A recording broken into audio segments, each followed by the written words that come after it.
আসসালামু আলাইকুম প্রিয় দর্শক, সবাইকে স্বাগতম জানাচ্ছি শীতের শুরুতেই ফুলকপি দিয়ে ডিমের তরকারি রান্না করার রেসিপি দেখার জন্য।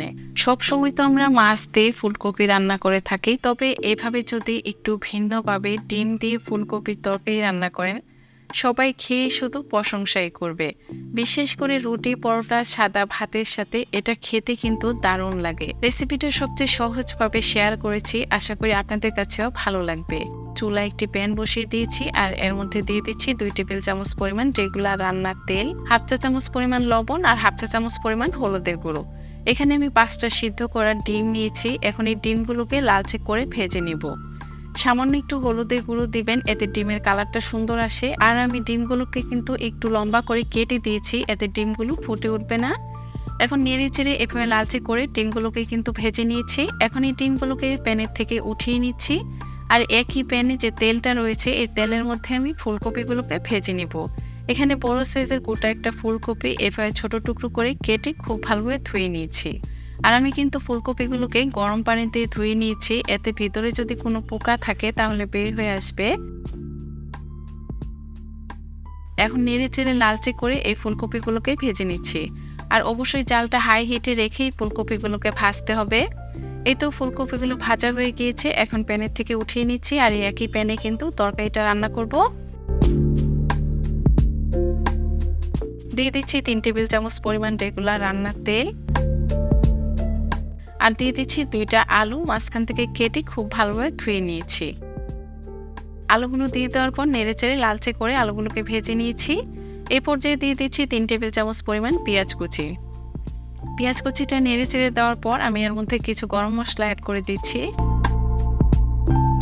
দিয়ে দিচ্ছি 3 পিস দারচিনি, 2 পিস আস্ত তেজপাতা আর দিয়ে দিচ্ছি 4টা এলাচ। এলাচের মাথাটা একটু ফাটিয়ে দিবেন। এখন নেড়ে চেড়ে পেঁয়াজটাকে কিছুক্ষণ ভেজে সফট করে নিচ্ছি। এভাবে ভাজতে ভাজতে যখন পেঁয়াজের কালারটা চেঞ্জ হতে শুরু হবে, এই পর্যায়ের মধ্যে দিয়ে দিচ্ছি 2 টেবিল চামচ পরিমাণ পেঁয়াজ বাটা, 1 চা চামচ পরিমাণ আদা বাটা, 1 চা চামচ পরিমাণ রসুন বাটা। 1 মিনিটের মতো আদা রসুন বাটাটাকে ভেজে নিচ্ছি, এতে আদা রসুনের যে কাঁচা একটা স্মেল আছে সেটা থাকবে না। আর আদার পরিমাণটা কিন্তু অবশ্যই একটু বুঝে দিবেন, কারণ ডিমের তরকারিতে আদার পরিমাণটা বেশি হলে কিন্তু তরকারিটা তেতো হয়ে যায়। এখন আমি এর মধ্যে দিয়ে দিচ্ছি হাফ কাপ পরিমাণ পানি। গুঁড়ো মশলাগুলো অ্যাড করার আগে সামান্য পানি দিয়ে দিব, এতে মশলাগুলো পুড়ে যাবে না। দিয়ে দিচ্ছি 1 টেবিল চামচ পরিমাণ লাল মরিচের গুঁড়ো, 1 চা চামচ পরিমাণ দিয়ে দিচ্ছি হলুদের গুঁড়ো, 1 চা চামচ পরিমাণ দিয়ে দিচ্ছি ধনিয়ার গুঁড়ো আর 1 চা চামচ পরিমাণ দিয়ে দিচ্ছি জিরার গুঁড়ো। নেড়ে চেড়ে মশলাগুলোকে মিক্সড করে নিচ্ছি আর 4 থেকে 5 মিনিটের মতো জালটা মিডিয়ামে রেখে এই মশলাগুলোকে খুব ভালোভাবে কষিয়ে নিচ্ছি। যত বেশি মশলাটা কষাবেন ততই কিন্তু তরকারিটা খেতে টেস্টি হবে। দিয়ে দিচ্ছি স্বাদ মতো লবণ। লবণটা পরে আমি স্বাদ অনুযায়ী অ্যাডজাস্ট করে নিব।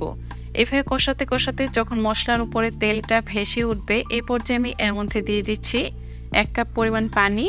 এখন নেড়েচেড়ে মিক্সড করে দিব আর একটা ঢাকনা দিয়ে ঢেকে আমি 3 থেকে 4 মিনিটের মতো আলুটাকে রান্না করে নিব। এতে কিন্তু আলুগুলো প্রায় সিদ্ধ হয়ে আসবে। যেহেতু ফুলকপি সিদ্ধ হতে সময় বেশি লাগে না, তাই আলুটাকে এভাবে সিদ্ধ করে নেবেন।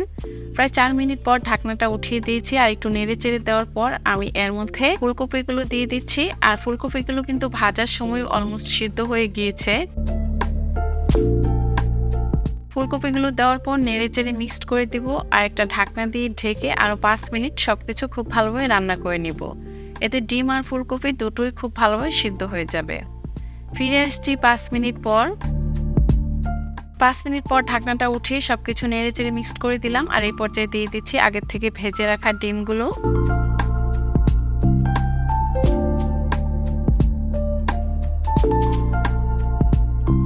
আর দিয়ে দিচ্ছি আস্ত 4টা কাঁচামরিচ, এতে খুব সুন্দর একটা ফ্লেভার আসবে। এভাবে স্টেপ বাই স্টেপ ফলো করে যদি তরকারিটা রান্না করেন, এটা খেতে কিন্তু ভীষণ মজার হবে। মরিচগুলো দেওয়ার পর আমি এর মধ্যে দিয়ে দিচ্ছি 2 কাপ পরিমাণ পানি। আমি ঝোলের জন্য এই পানিটা দিচ্ছি, তবে আপনারা যে যে পরিমাণ ঝোল রাখবেন সে অনুযায়ী পানিটা ইউজ করবেন। এখন সবকিছু নেড়ে চেড়ে দিচ্ছি আর ঢাকনা দিয়ে ঢেকে দিচ্ছি আর তরকারিটাকে রান্না করে নিচ্ছি 6 থেকে 7 মিনিটের মতো। প্রায় 7 মিনিট পর ঢাকনাটা উঠিয়ে নিচ্ছি আর এটাকে নেড়ে চেড়ে দিচ্ছি। আর পানিটা কিন্তু অনেকটাই টেনে এসেছে, এর থেকে বেশি আমি কমাবো না, এই পরিমাণ ঝোল রাখবো। এখন এই তরকারিটা চুলা থেকে নামানোর আগে আমি এর মধ্যে দিয়ে দিচ্ছি 1 চা চামচ পরিমাণ ভাজা জিরার গুঁড়ো। ভাজা জিরার গুঁড়োটা দিলে তরকারিটা খেতে কিন্তু আরও বেশি মজার হয়। এখন নেড়েচেড়ে মিক্সড করে দিব আর এই তরকারিটার জালটা একদম কমিয়ে দমে রেখে দিব 3 থেকে 4 মিনিটের মতো। এতে কিন্তু তরকারির উপরে তেলটা ভেসে উঠবে, তরকারিটা দেখতেও খুব ভালো লাগবে আর ঝোলটাও আরও কিছুটা টেনে যাবে। প্রায় 4 মিনিট পর ঢাকনাটা উঠিয়ে নিয়েছি। এই তো ফুলকপি দিয়ে ডিমের তরকারি রান্না করা কিন্তু একদম কমপ্লিট। গরম গরম সাদা ভাত, রুটি, পরোটার সাথে এটা পরিবেশন করতে পারেন, সবাই খেয়ে অনেক বেশি পছন্দ করবে। সহজ রেসিপিতে আজকে ডিম ফুলকপির তরকারি রান্না করার রেসিপি কেমন লাগলো অবশ্যই কমেন্টস করে জানাবেন। ভালো লাগলে ফ্রেন্ডস এবং ফ্যামিলির সাথে শেয়ার করবেন আর একটা লাইক দিয়ে প্লিজ আমার চ্যানেলটা সাবস্ক্রাইব করে রাখবেন। এতক্ষণ ভিডিও দেখার জন্য সবাইকে ধন্যবাদ জানিয়ে আজকে এখানে বিদায় নিচ্ছি। আল্লাহ হাফেজ।